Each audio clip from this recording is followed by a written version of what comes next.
మహాగణాధిపతయే నమః. ఓం గురుభ్యో నమః. ఓం శ్రీమాత్రే నమః.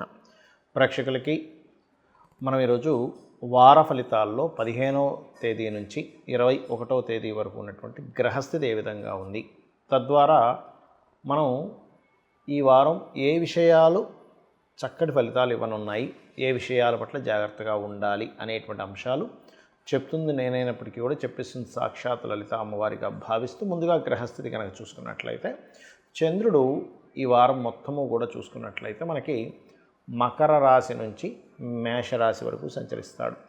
అంటే 15వ తేదీ మకరంలోని, 16, 17 తేదీ కుంభంలోని, 18, 19 తేదీలు మనకి దాదాపుగా అంటే మీనము, మేషము ఇట్లా సంచరిస్తూ ఉంటాడు. అయితే ఇక్కడ మిగతా గ్రహాలు కనుక చూసుకున్నట్లయితే మీనంలో శని, కుంభంలో రాహువు, మేషంలో శుక్రుడు, అదేవిధంగా 3 గ్రహాలు రవి, గురు, బుధ గ్రహాలు ఉంటూ గురు మౌఢ్యమి నడుస్తూ ఉంది ప్రస్తుతం.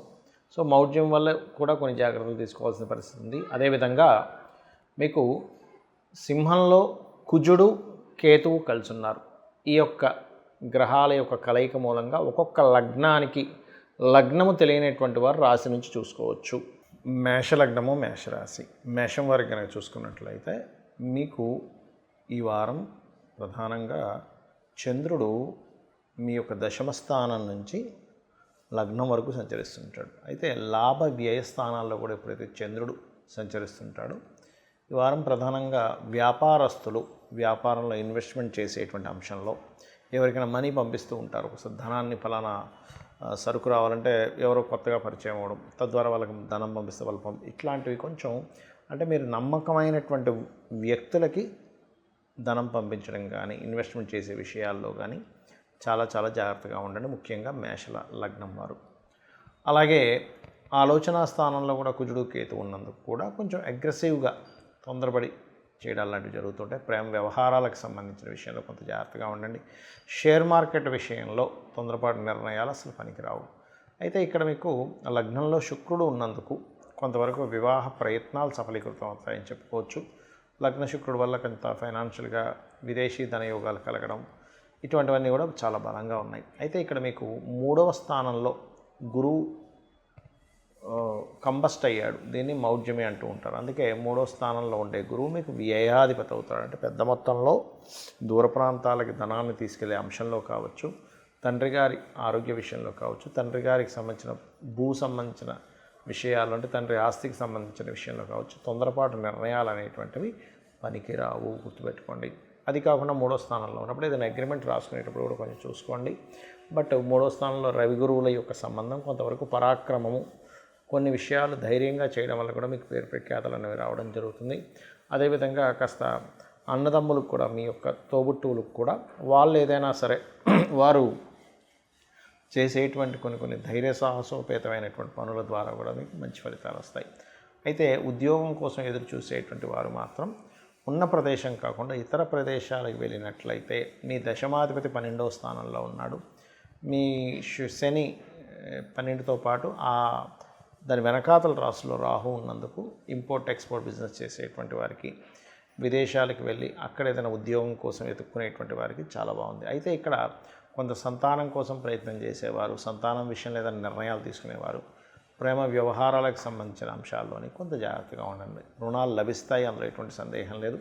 ఇక మీరు నిత్యము చేయవలసినటువంటి దేవతారాధన ఏమిటి అని చెప్పి చూసుకున్నట్లయితే కుజకేతు గ్రహాల దగ్గర దీపారాధన చేయండి. గోవులు క్యారెట్స్ మరియు గ్రాసము తినిపించండి. స్కందుణ్ణి మరియు గణపతిని ఎక్కువగా ఆరాధించండి. సూర్య ఆరాధన ఎక్కువగా చేయండి. అనే విధాలు బాగుంటుంది. చాలామందికి ఏంటంటే మౌఢ్యమి సమయంలో ఎటువంటి పనులు చేయాలి అనేటువంటి సందేహం ఉంది. ఇక్కడ మనం చూసుకున్నట్లయితే అసలు మౌఢ్యం ఎందుకు ఏర్పడుతుంది?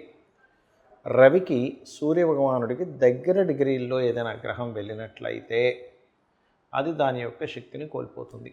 సర్వసాధారణంగా మనకి శుక్రమౌఢ్యమి, గురుమౌఢ్యం అని 2 వస్తూ ఉంటాయి. గురుమౌఢ్యం మాత్రం సంవత్సరానికి ఒకసారి వస్తుంది, కానీ శుక్రమౌఢ్యం అలా కాదు, అప్పుడప్పుడు వస్తుంది, వెళ్ళిపోతుంది. ఎందుకంటే శుక్రుడు రవికి దగ్గరలోనే తిరుగుతూ ఉంటాడు కాబట్టి. ఈ సంవత్సరం 1 నెల రోజుల పాటు ఉంది గురుమౌఢ్యమి. అయితే ఈ సమయంలో చాలామంది చేయకూడనివి ఏమిటి, అసలు మౌఢ్యం ఉన్న పట్టించుకోకుండా చేయవలసినవి ఏమిటి అంటే చాలామంది నన్ను అడుగుతుంది ఏంటంటే ఏమంటే కొత్త జాబ్లో జాయిన్ అవుతున్నాము, జాయిన్ అవ్వచ్చా వద్దా అని అడుగుతూ ఉంటారు. ఇక్కడ మౌఢ్యంకి మీరు చేసేటువంటి జాబ్కి ఎటువంటి సంబంధం లేదు. చక్కగా మీరు జాబ్లో జాయిన్ అవ్వచ్చు, అందులో ఎటువంటి సందేహం లేదు. అలాగే మరొక విషయం ఏంటంటే మరి ఎటువంటి విషయాలకి మనం జాగ్రత్తగా ఉండాలి. గృహ ఆరంభాలు గుర్తుపెట్టుకోండి. గృహ ఆరంభము, గృహ ప్రవేశము, వివాహము. ఎందుకు అంటే మనకి చూడండి గురుబలము అంటూ ఉంటాం. గురుబలము అన్నప్పుడు ఏదైనా పురోహితుల దగ్గరికి ఆలయాల్లో మనం వెళ్ళినప్పుడు ఫలానా పేరండి, ఫలానా నక్షత్రం అన్నప్పుడు ఇప్పుడు గురుబలం ఉందండి అంటున్నాడు. అంటే ఏమిటి? గురుబలం కంపల్సరీ కావాలి ప్రతి ఒక్కరికి కూడా. ఆ రకంగా గురువు యొక్క బలము కనుక తక్కువగా ఉందనుకోండి, అప్పుడు ఏమవుతుంది? ఆ పని ఫలకృతం అవ్వదు. అందుకని గురువు సహజ శుభగ్రహం కాబట్టి మౌఢ్యమిలో ఉన్నాడు కావున మీరు ఈ సమయంలో వివాహాలు, నిశ్చితార్థాలు, ఇలాంటివి కొంచెం అన్నప్రాసనలు ఇలాంటివన్నీ కూడా కొంచెం చేయొద్దని చెప్తుంటారు. కొంతమంది అన్నప్రాసన కూడా పెద్దగా పట్టించుకోరు, బట్ దాని పెద్ద ఇబ్బంది ఏం లేదు. కానీ ముఖ్యంగా గృహప్రవేశాలకి, వాహనం కొనుగోలు చేయడానికి అయితే శుక్రమౌఢ్యమి కాదు గురుమౌఢ్యం కాబట్టి వాహనానికి కూడా పెద్ద ఇబ్బంది ఏమి ఉండదు, చేసుకోవచ్చు. ఎందుకంటే శుక్రుడు బాగానే ఉన్నాడు, కాకపోతే కొంత కేతుతో దృష్టిలో ఉన్నాడు కాబట్టి ఒకవేళ వాహనం కొనుక్కునే వాళ్ళు ఎవరైనా ఉంటే గణపతి ఆరాధన చేసుకొని తీసుకోవడం మంచిది. అయితే కొన్నిసార్లు మనకు తప్పనిసరి తీసుకోవాల్సి వస్తాయి. కొన్ని ఏమండి మేము ఆల్రెడీ ఇచ్చేసాము, ప్రారంభం అయిపోయింది అన్నప్పుడు సూర్య ఆరాధన చేయాలి. అంటే తప్పనిసరి మాకు ఇంకా గత్యంతరం లేదు అని అనుకున్నప్పుడు సూర్య ఆరాధన చేయడం వల్ల కొంత దోషం తగ్గుతుంది, కానీ దాని ప్రభావం కొంత ఉంటుంది.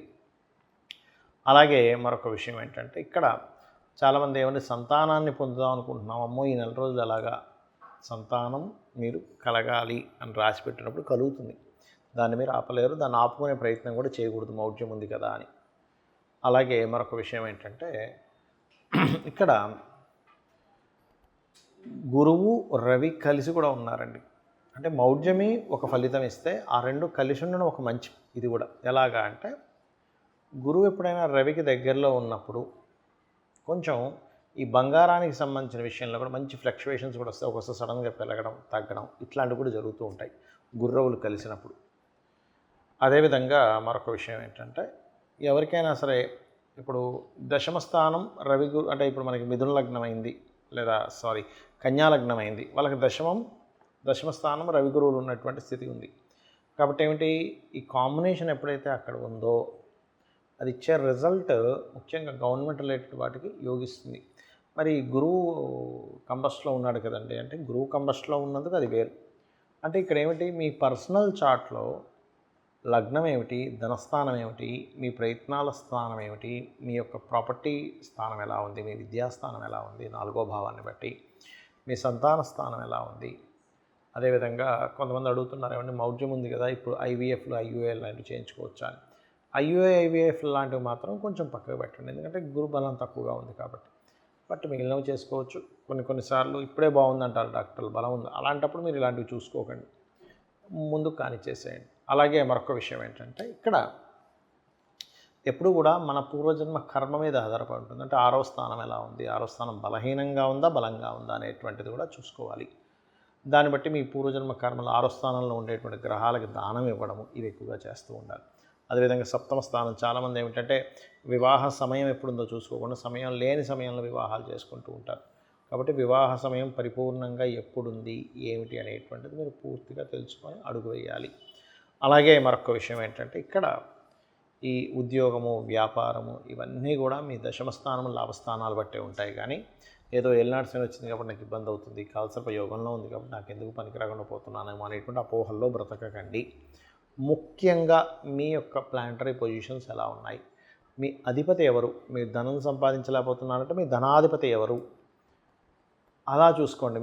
మీకు ఏ గ్రహం అయింది, అది పాపకత్తెరలో ఉందా శుభకత్తెరలో ఉందా, ఎక్కువ అప్పులు అవుతున్నాయంటే ఎందుకు అవుతున్నాయి లాజికల్గా ఫస్ట్ ఆలోచించి దాని తర్వాత ఓం అపర్ణాయ నమః మంత్రం చేసుకోవచ్చు. లేదా ఉద్యోగం రావట్లేదు, ఓం శ్రీమాత శ్రీ మహారాజ్ని శ్రీమత్ సింహాసనేశ్వరి నమః చేసుకోవచ్చు. లేదా ఓం మాణిక్య మకుటాకార జానుద్వయ విరాజితాయై నమః అనే నామస్మరణ చేసుకోవచ్చు. ఇలా మనకి తెలుసో తెలియకో అజ్ఞానంలో ఏదైనా కర్మల్లో మనం పూర్వజన్మల నుంచి తెచ్చుకున్నా కూడా అమ్మవారి ఆరాధన అనేటువంటిది మనల్ని పూర్తిగా ఉన్న కర్మల నుంచి బయటపడేస్తుంది. చాలామంది నన్ను అడుగుతున్న ఇంకొక విషయం ఏమిటంటే అది ఏమంటే చాలా కష్టాల్లో ఉన్నాం, ఒకవైపు బిజినెస్ మొత్తం డౌన్ అయిపోయింది, ఉన్న ఉద్యోగం పోయింది, ఆరోగ్యం దెబ్బతిన్నది, లేకపోతే ఆ, చాలామంది చూడండి అసలు చాలా మంచి వాళ్ళు ఉంటారు లైఫ్లో, అంత మంచిగా అంత పర్ఫెక్ట్గా ఉన్న వాళ్ళు కూడా ఇలా అయిపోయింది ఏంటని బాధపడుతూ ఉంటారు.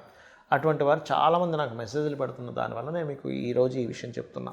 ఏమిటది, దానికి ఏం చేయాలి అంటే సింపుల్గా ఏం లేదు, ఒక దీక్షలా తీసుకోండి. ఒక 40 రోజుల పాటు, ఇప్పుడు అయ్యప్ప స్వామి దీక్ష, లేకపోతే సుబ్రహ్మణ్యేశ్వర స్వామి దీక్ష, ఇలా రకరకాల అమ్మవారి దీక్షలు ఉంటాయి. అలా ఒక దీక్షలాగా 40 రోజుల పాటు, 41 రోజులు ఉన్నా పర్లేదు, ఆ 41 రోజులు కూడా అమ్మవారి యొక్క లలితా సహస్రనామాన్ని ఉదయం సాయంత్రం చేయండి. ఈ దీక్షలో ప్రధానంగా నియమం ఏమిటి అంటే నేల మీద నిద్రపోవడము, అదేవిధంగా నిత్యము ఉదయం సాయంత్రం దీపారాధన చేసి లలితా సహస్రనామాలు చదువుకోవడము, బ్రహ్మచర్యము పాటించడము. మీరు ఉండగలను అనుకుంటే కాస్త టిఫిన్ లాంటివి తీసుకోవడం, ఎక్కువగా విపరీతంగా తినడం కాకుండా, లేదంటే కొంచెం షుగర్ అది ఇది ఉంది అనుకునేటువంటి వారు కాస్త పళ్ళు ఫలాలు కూడా తీసుకోవచ్చు, తప్పేం లేదు. ఇవి గనక చేసినట్లయితే, ఒక దీక్షలో ఎలా చేస్తారో అలా చేసినట్లయి ఆఖరి రోజు దీక్ష అయిపోయిన తర్వాత ఏదైనా అమ్మవారి దుర్గా ఆలయం కావచ్చు, లలిత ఆలయం కానీ వెళ్ళి వచ్చినట్లయితే, దీనిలో ముడుపులేం కట్టక్కర్లేదు, మీ జీవితం ఖచ్చితంగా మారుతుంది. శ్రీమాత్రే నమః.